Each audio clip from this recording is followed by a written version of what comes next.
Glenn Powell running for his life in The Running Man, The Horseman's impossible illusion heist, and some controversial horrors creeping in the shadows? Forget everything you know about cardio. Let's dive in. Set in a dystopian future, The Running Man is basically hide and seek, live streamed on Fox News or whatever, where if you get caught, it's game over. Glenn Powell, who apparently is contractually obligated to be in every movie released this year, needs cash to afford his kids' health care, so he's bullied into this Squid Game on steroids by a Jeff Bezos clone, played by Josh Brolin. Alongside Michael Cera, he's chased by pro-assassins, TV hosts who've got more makeup than empathy. A cameo Arnold Schwarzenegger, face on the money, all live on this future Jake Paul pay-per-view special. The Running Man sprints into theaters November 14th. Finally, a movie where Netflix's Are You Still Watching is replaced by Are You Still Breathing? November 14th resurrects the four horsemen in Now You See Me, Now You Don't. In a heist so twisted, the only magic is that the studio still thinks we're surprised. You got Jesse Eisenberg talking fast while looking like he has glaucoma. Woody Harrelson proving there's no sequel he won't say yes to. Isla Fisher vanishing in an illusion 20 minutes in. And Morgan Freeman narrating his audiobook again. This time they're stealing a diamond from Rosamund Pike, who looks genuinely bored with all the David Blaine crap.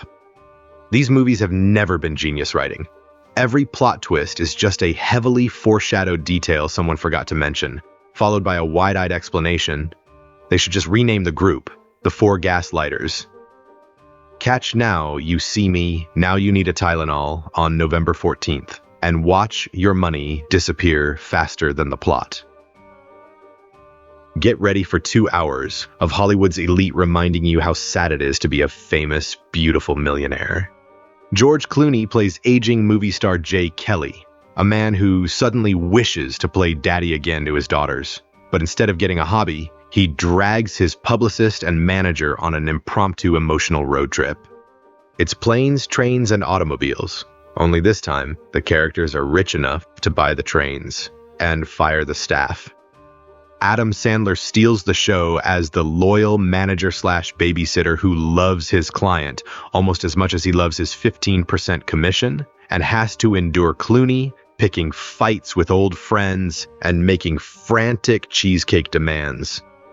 This is the kind of movie that gets nominated for awards just for having the audacity to suggest that people with everything might still be a little sad.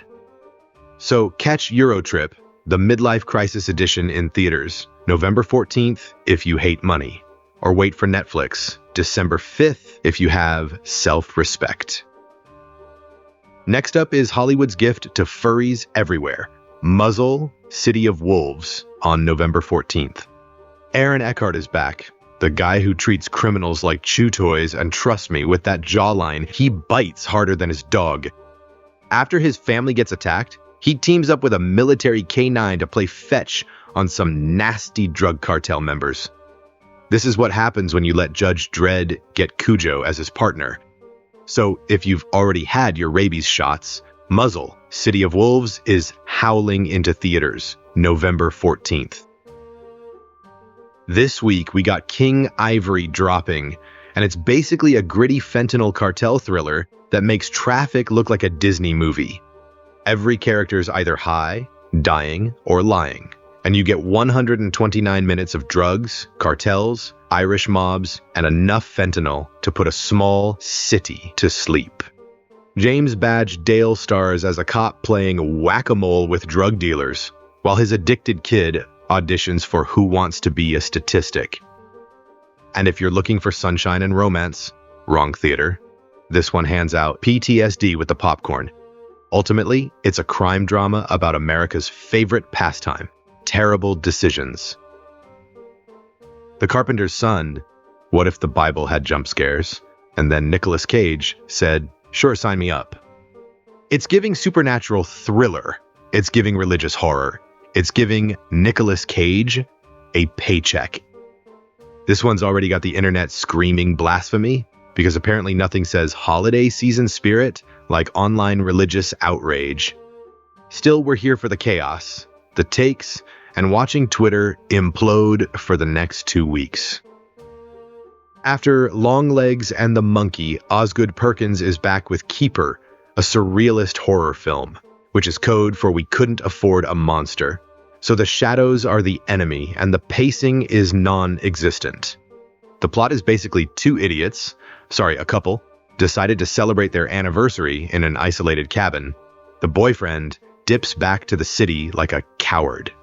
And then this evil entity shows up to explain the cabin's mortgage. It's Airbnb meets Evil Dead, because arguing with your partner is fun until the cabin joins in. So get ready for Keeper, where the biggest villain is your own brain trying to figure out what the hell is happening, when all you really wanted was a horror movie with a guy in a hockey mask. Next up, we've got Trap House, where Dave Bautista plays a DEA agent whose Gen Z kids start robbing the same cartel he's supposed to catch. It's basically Breaking Bad, but everyone's bad at it. And of course, when the cartel finds out, things go boom, bullets fly, moral lessons are learned, and somewhere Vin Diesel's probably jealous he didn't think of this family drama first.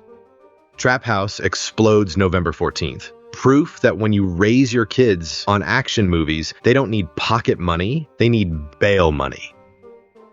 All right, movie lovers, the best 2 flavors this weekend, adrenaline and deception. Your top choice is The Running Man, the only film where cardio, chaos, and questionable haircuts collide on the big screen. Meanwhile, for folks who'd rather watch a magician rob a bank than pull a rabbit, go with Now You See Me, Now You Don't, because nothing says thrill ride like misdirection and 45 plot twists per minute. Bottom line, The Running Man brings the pain. Now You See Me plays tricks with your brain, and the rest, just pixels on a broken frame. Check back next week for your weekly dose of movie madness, and as always, let's get watching.